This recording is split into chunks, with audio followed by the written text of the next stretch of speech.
sinal da Santa Cruz, livrai-nos Deus, nosso Senhor, dos nossos inimigos, em nome do Pai, e do Filho, e do Espírito Santo. Amém. Meu Senhor e meu Deus, creio firmemente que estás aqui, que me vês, que me ouves. Adoro-te com profunda reverência. Peço-te perdão dos meus pecados e graça para fazer com fruto esse tempo de oração.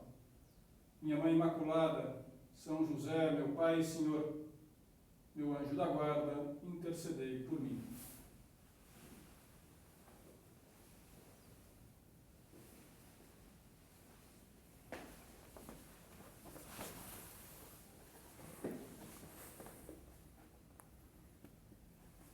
Queria começar essa meditação sobre a missa. No fundo, a ideia é a gente entender um pouco melhor a missa para amá-la, para que a missa, participar da missa, seja motivo de alegria, seja algo desejado, algo que você possa ir não só por obrigação, mas para ter um encontro com Deus, por amor. Eu queria começar, portanto, com umas palavras de Jesus que foram pronunciadas na Quinta-feira Santa, quando Nosso Senhor instituiu a Eucaristia, se entregou pela primeira vez como alimento aos apóstolos, transformou o pão no seu corpo, o vinho no seu sangue, fez esse milagre que ocorre em cada missa. Então, nesse dia da instituição da Santíssima Eucaristia, naquela noite em que Cristo ia ser preso, na véspera da sua paixão e morte na cruz, ele reúne os apóstolos para celebrar a Páscoa com eles, a Páscoa judaica. Só que ele dá um sentido novo. O que acontece no cenáculo, naquela casa, no andar superior daquele local, onde estavam reunidos, onde celebravam a Páscoa, foi um acontecimento único na história da humanidade. Foi algo que depois teve uma repercussão muito profunda na nossa vida, na vida cristã. Foi a última ceia, ficou conhecida dessa forma, a última ceia. Cristo diz assim: tenho desejado ardentemente comer convosco esta Páscoa antes de sofrer. Jesus sabia que ia ser preso, que ia sofrer, que ia morrer pouco depois, e ele aguarda aquele momento da última ceia, com ansiedade santa, um desejo ardente, porque ia realizar algo maravilhoso, algo que ia se perpetuar pelos séculos.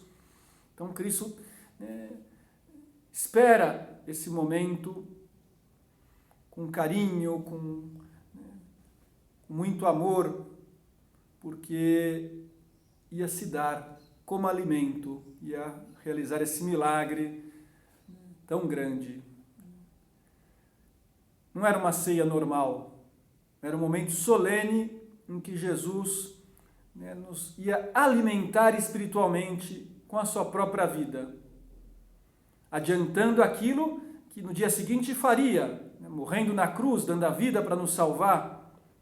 As suas palavras foram as seguintes: durante a refeição, Jesus tomou o pão, benzeu, partiu e deu aos discípulos, dizendo: tomai e comei, isto é o meu corpo. Tomou depois o cálice, rendeu graças e deu-lhe, dizendo: bebei dele todos, porque isto é meu sangue, o sangue da nova aliança, derramado por muitos homens em remissão dos pecados. Com que emoção, Jesus pronuncia essas palavras, com que reverência os apóstolos escutam Jesus dizer isso e recebem depois esse alimento sagrado. Assim deveríamos nós participar sempre da Santa Missa, da celebração eucarística, com a consciência de estarmos presentes em algo sobrenatural, num acontecimento divino, com valor infinito.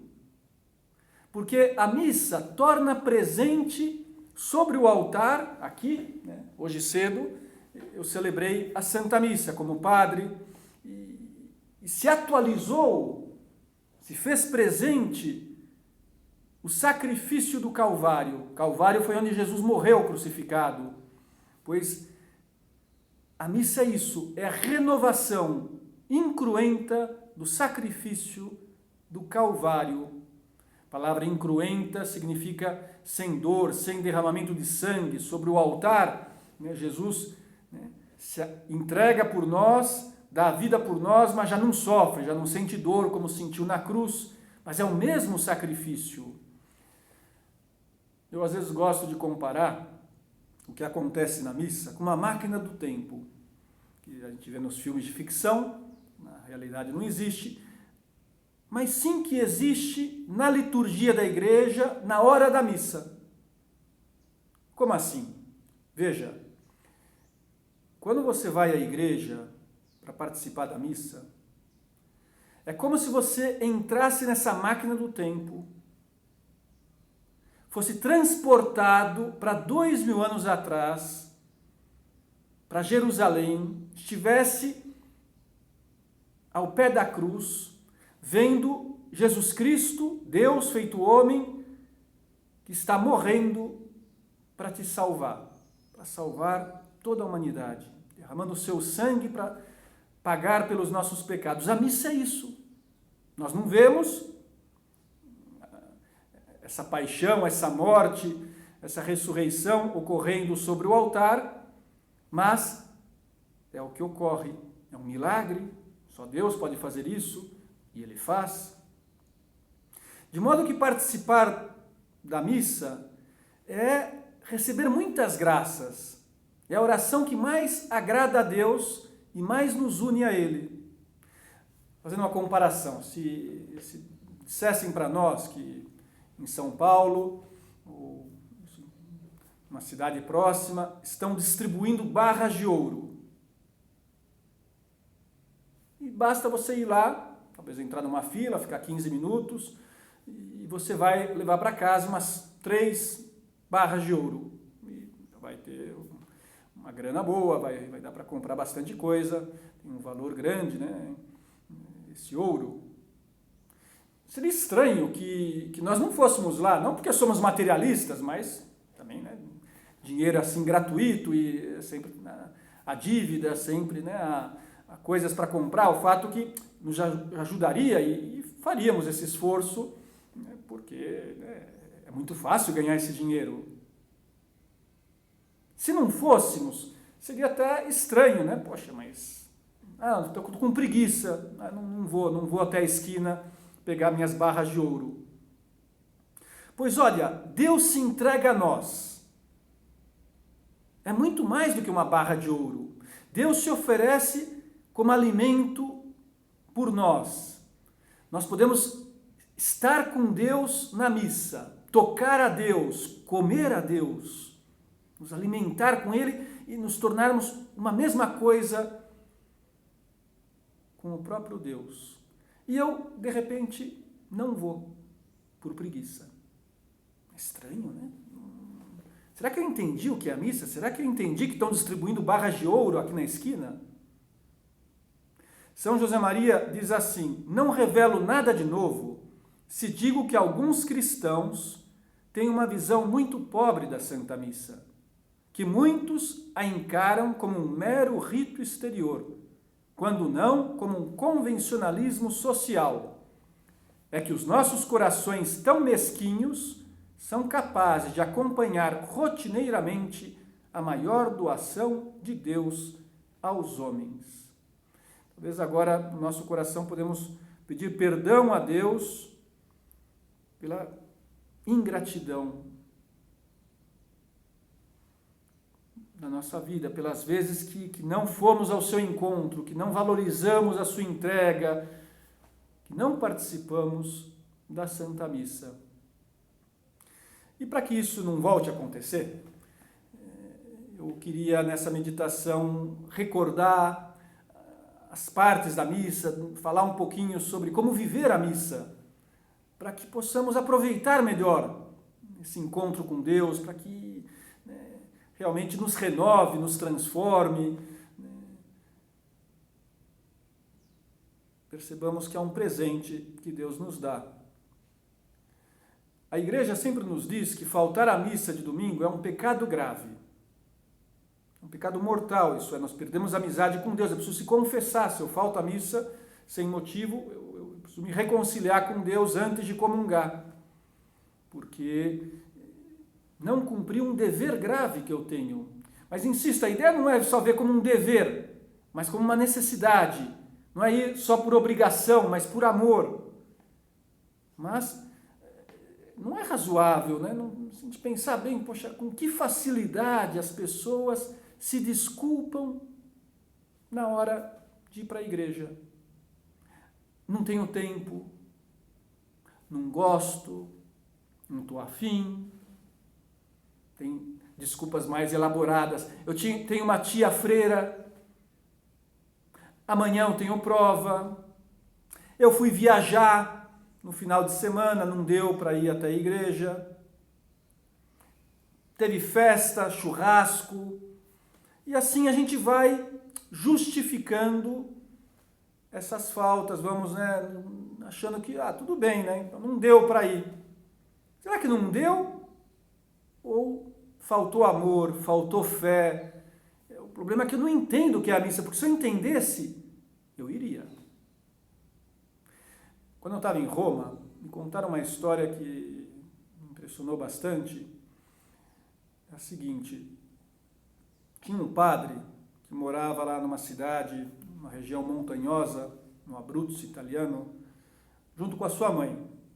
Era uma cidade pequenininha, só tinha ele de padre na cidade, eu era o pároco lá da igreja. Então chegou um domingo e a mãe, que já era idosa, que estava meio doente, disse para o filho: meu filho, eu queria ir à missa hoje, você me leva? O filho olha para fora e vê que está nevando. E sabendo que a mãe já era idosa e podia se resfriar, ele explica: mãe, eu sou o pároco, é perigoso a senhora sair, né, nesse tempo. A senhora está dispensada, fica tranquila que eu te dispenso, né? Como pároco tem essa autoridade para dispensar, e então você não comete nenhum pecado e não se preocupa. A mãe faz uma cara um pouco de contrariada, mas não diz nada, né? Aí passa uma semana, chega o domingo seguinte, e outra vez a mãe pede para o filho: meu filho, você me leva na igreja? E como continuava nevando, o filho volta a explicar: mamãe, falei, não convém, fica tranquila, vamos ser prudentes, você não tem obrigação. Terceira semana, mesma cena, mesmo pedido. Quando o filho vai começar a explicar, a mãe simplesmente diz para ele: meu filho, você não sabe o que é a missa. E ele gelou, porque era o pároco, ele tinha estudado na teologia, no seminário, na faculdade, né? A missa, explicava para os outros, celebrava, né, diariamente, mas essas palavras da mãe, dizia esse padre, o ajudaram mais ao longo da vida do que tudo aquilo que ele tinha estudado nos livros e ensinado para as pessoas, por um motivo muito simples. Para aquela boa senhora, por mais que ela estivesse meio doente, que fosse idosa, que não tivesse obrigação de ir à missa, que tivesse frio, nevando, nada disso era motivo para não ir à missa. Ela estava convencida de que valia o esforço, de que Deus merecia, e ela tinha necessidade, ela queria participar da missa, queria comungar, por amor. Vamos pedir ao Senhor, né, meu Deus, que nós tenhamos um pouquinho desse amor, um pouquinho dessa fé, que também saibamos nos sacrificar, vencer os obstáculos, para participar da missa. Programar-se, né? Se a pessoa se organiza, sempre dá. Numa viagem, né? em época de muito trabalho mais intenso, de prova, até porque a missa não é tão longa assim, dura 1 hora, um pouco mais. Para outras coisas nós temos tempo, para ver um filme, um jogo de futebol, para ficar jogando. E não é a falta de tempo. Talvez o que nos falte é exatamente uma fé maior, um amor grande.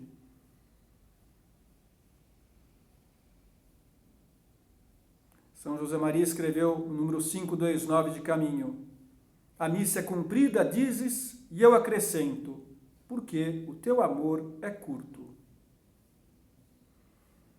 Quando nós gostamos de algo, nós não temos pressa. Quando estamos junto de uma pessoa que amamos, conversando, não queremos que o tempo passe. A missa é conversar com Deus, é estar com Deus.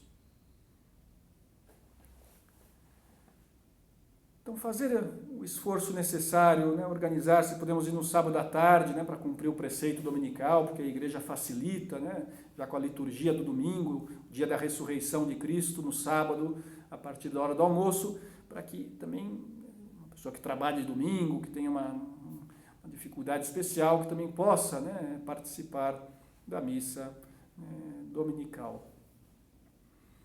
Para terminar a meditação, eu queria agora nessa segunda parte,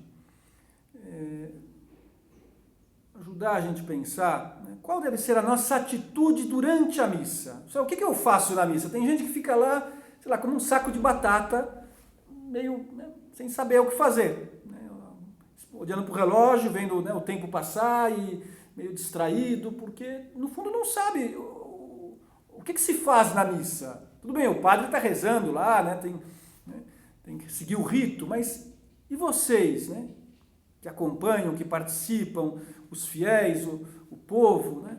Quer dizer, como viver a Santa Missa? Olha, logo no início, há uma oração conhecida como ato penitencial. Então, é um momento que nós, logo no começo da missa, pedimos perdão, porque é preciso ter arrependimento dos nossos pecados, ter humildade para receber os dons de Deus, as graças de Deus que Ele quer nos conceder durante a missa. Então nós pedimos perdão, sim. Confessa a Deus Todo-Poderoso e a vós, irmãos e irmãs, que pequei muitas vezes por pensamentos, palavras, atos e omissões. E batendo no peito dizemos, por minha culpa, minha tão grande culpa. E a oração continua. É um momento para sentir dor, arrependimento dos pecados, que são ofensas a Deus. O Senhor tem piedade de nós, Cristo tem piedade de nós, às vezes cantamos, né? Isso é uma missa dominical. Será que você se arrepende nessa hora, sente dor, pede perdão? Ou simplesmente está lá, né, repetindo umas palavras da boca para fora? Depois, quando é um dia de festa ou é um domingo, tem o Glória, que é uma oração de louvor, de adoração, exaltar, né, a Deus, louvar a Deus, demonstrar a nossa gratidão, o nosso amor através dessas palavras. Depois vem a liturgia da palavra, a leitura, o salmo, o evangelho. E é Deus que nos fala, palavra de Deus. Quer dizer, então, escutar com atenção, o que o Espírito Santo está dizendo no meu coração, como que isso se aplica à minha vida. Talvez tenha a homilia do padre e vai tentar concretizar, dar umas sugestões. Mas a missa não é boa ou má porque o padre falou bem ou não falou tão bem, estava inspirado ou não estava inspirado. A missa tem um valor infinito, seja o padre que for que celebre, com bateria ou sem bateria, com uma música bem bonita ou não tão bonita. É preciso olhar para a essência, né? A palavra de Deus que estamos escutando. Então, é Deus que me pede algo, que me ensina algo, e eu vou tentar levar à prática. Depois tem o credo, a profissão de fé, creio em Deus Pai, Todo-Poderoso, Criador do céu e da terra. Vamos manifestando a nossa fé em Deus, Pai, Filho, Espírito Santo, e nas verdades da fé. E às vezes as pessoas não entendem bem o que estão dizendo. Creio na comunhão dos santos, na remissão dos pecados, na ressurreição da carne. Será que eu entendo isso? Se eu não entendo, vamos pegar o catecismo, vamos estudar um pouquinho, senão eu estou dizendo que eu creio em algo que eu nem sei o que significa. Agora não dá para explicar aqui, mas é muito bom, né? Ter conhecimento da doutrina, né?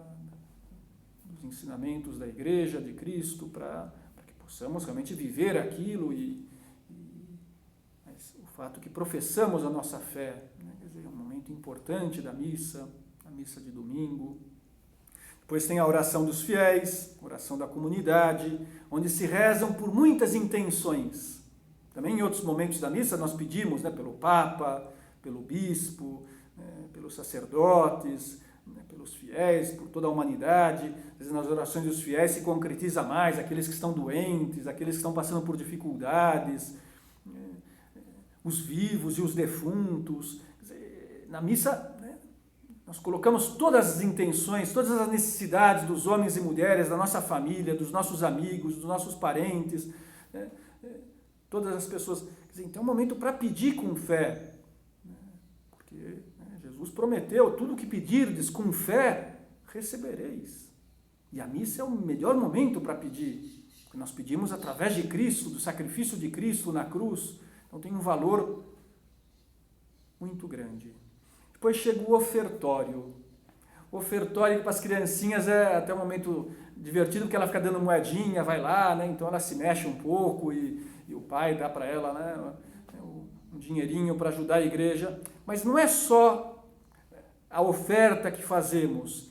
O que é importante no ofertório é oferecer a nossa vida. A semana que passou, estudo, o trabalho, as dificuldades, as alegrias, tristezas, nosso próprio coração, colocamos sobre o altar espiritualmente, junto com o pão e o vinho, que se transformarão no corpo e sangue de Cristo, as nossas lutas, todas as nossas obras. Será que você faz isso? Começa a fazer. Quer dizer, nessa hora em silêncio, às vezes está se cantando, mas no seu coração, Senhor, eu te ofereço tudo. Todo o meu dia, toda a minha semana, tudo que eu tenho, tudo que eu sou. Depois vem um prefácio, que é um momento de gratidão.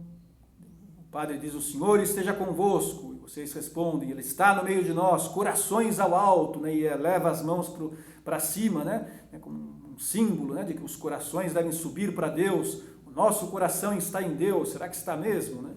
Demos graças ao Senhor nosso Deus, é nosso dever e nossa salvação. Sempre começa assim o prefácio, depois dependendo do dia, da festa, né, se recordam alguns motivos de ação de graças.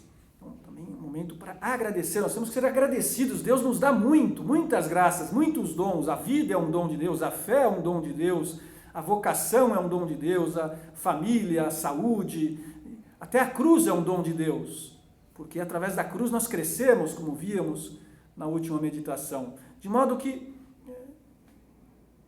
agradecer na Santa Missa é um dos fins, da finalidade da missa. Eu até não falava antes, né? Para entender um pouquinho essas partes da missa, é preciso ter presente que na missa há 4 finalidades, 4 objetivos. Adorar a Deus, pedir perdão a Deus, agradecer e pedir pelas nossas necessidades. Então, você vê que cada parte vai, né, se focando, se centrando em um desses aspectos, em um desses fins da Santa Missa. E aí chega, depois do ofertório, do prefácio, do Santo, Santo, Santo, né? Também louvamos a Deus, né? 3 vezes santos, o Pai, o Filho e o Espírito Santo.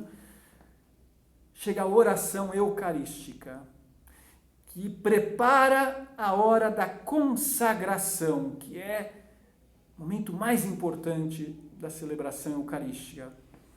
No altar, sobre o altar, vai ocorrer um milagre impressionante.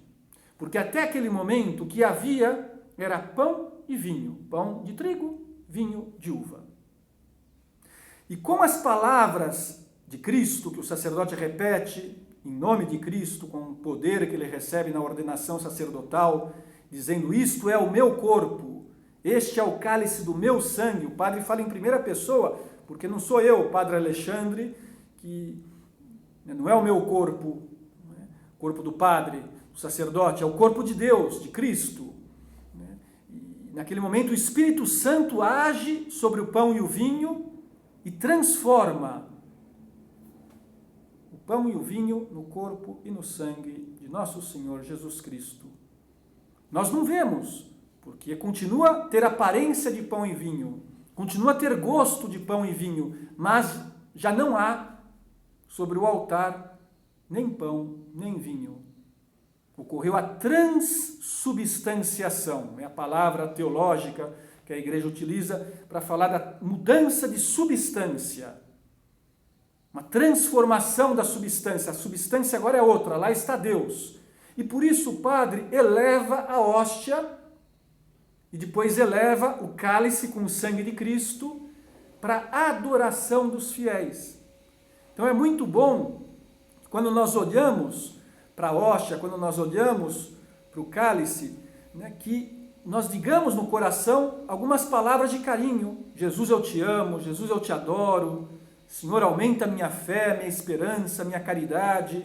Quer dizer, nos unamos a Cristo espiritualmente, olhando para Jesus em adoração. Depois vem o rito da comunhão. Começa com o Pai Nosso, então se reza, a oração que o próprio Cristo nos ensinou. Tem um abraço da paz, que agora na pandemia não se dá, mas espiritualmente sim, é preciso estar unidos a outros, perdoar os outros, para que possamos depois receber Jesus.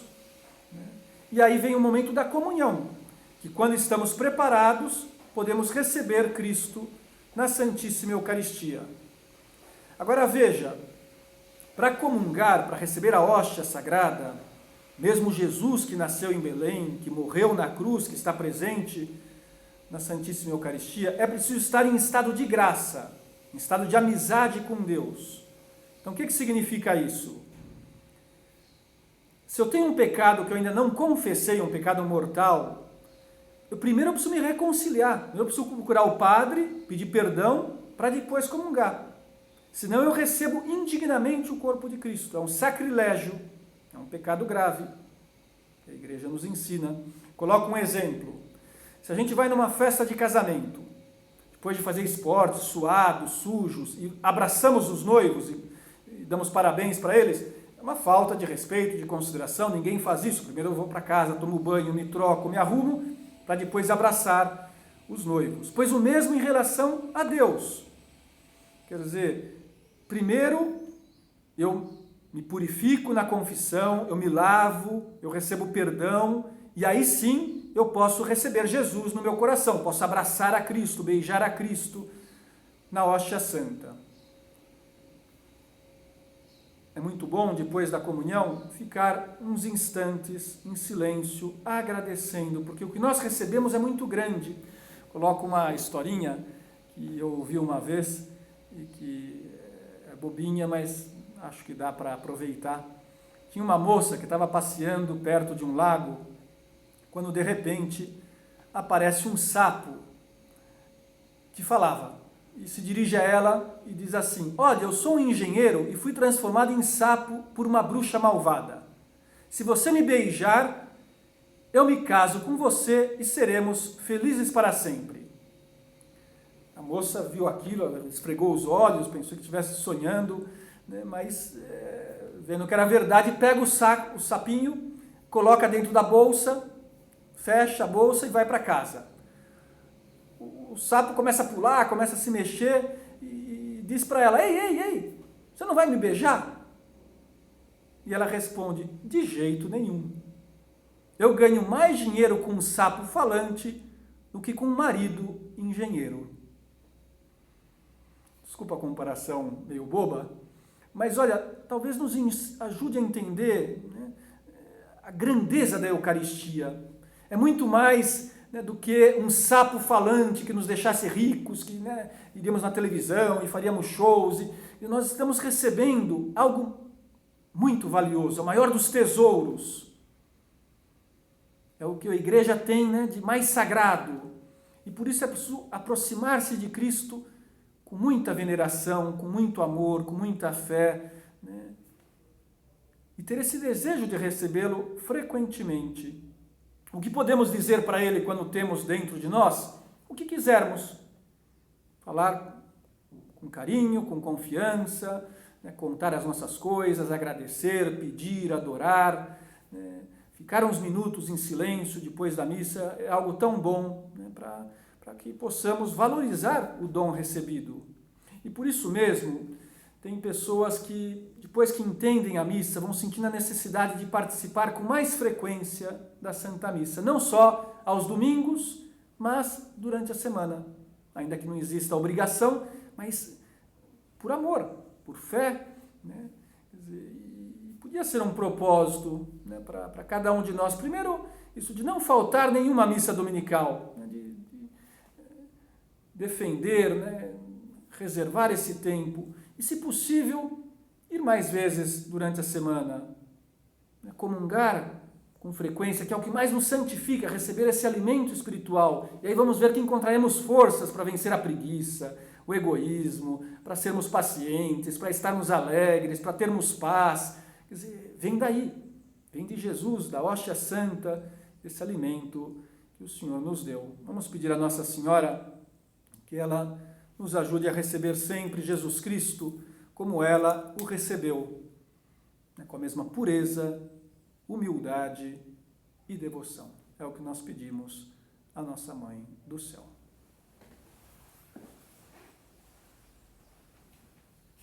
Dou-te graças, meu Deus, pelos bons propósitos, afetos e inspirações que me comunicaste nesta meditação. Peço-te ajuda para os pôr em prática. Minha Mãe Imaculada, São José, meu Pai e Senhor, meu anjo da guarda, intercedei por mim.